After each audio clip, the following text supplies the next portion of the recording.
तुमच्या घरामधला सुद्धा one of the मोठा पसारा हा कपड्यांचा आहे. त्यातल्या त्यात माझ्यासारखी जी व्यक्ती आहे ना, फॅशन कॉन्टेंट क्रिएटर, तिच्याकडे तर किती कपडे असतील आणि त्याचा किती पसारा होत असेल प्रत्येक शूटिंग नंतर. त्याचं कारणच असं, आपण घराबाहेर पडतो, जॅकेट स्कार्फ वगैरे घेऊन जातो, आल्यानंतर बदललेले कपडे जसेच्या तसे बेडरूम मध्ये पडलेले असतात, हॉलमध्ये पडलेले असतात जर लहान मुलं असेल तर.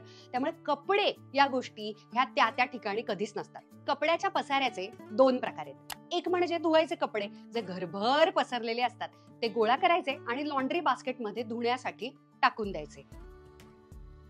भिजवायलाच ठेवू का? नाही. आता आपलं काय ठरलंय? धुवायचे कपडे धुण्याच्या बास्केटमध्ये आणि जे जे कपडे चांगले ते आपापल्या कप्प्यांमध्ये. मग मध्येच जेव्हा भिजवण्याचं काम करता किंवा कपडे धुण्याचं काम करता, त्याच्यामध्ये काय होणार? एकातून एक कामं वाढत जातात आणि आपलं घर कधीच नीट आवरून होत नाही. त्यामुळे आत्ता जे ठरलंय त्याच्यावरती लक्ष केंद्रित करायचं. आणि दुसरा प्रकार म्हणजे असे कपडे जे आपल्याला पुन्हा वापरायचे. ते कपडे शक्यतो हँगरला किंवा हवा लागेल अशा पद्धतीनं थोडा वेळ बाहेर ठेवायचे आणि नंतर बंद कपाटामध्ये तुम्ही ठेवू शकता.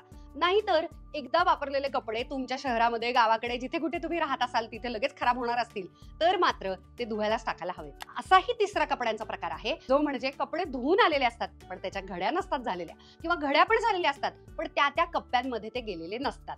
हे कपडे लवकरात लवकर या टप्प्यामध्ये आवरून टाकायचे.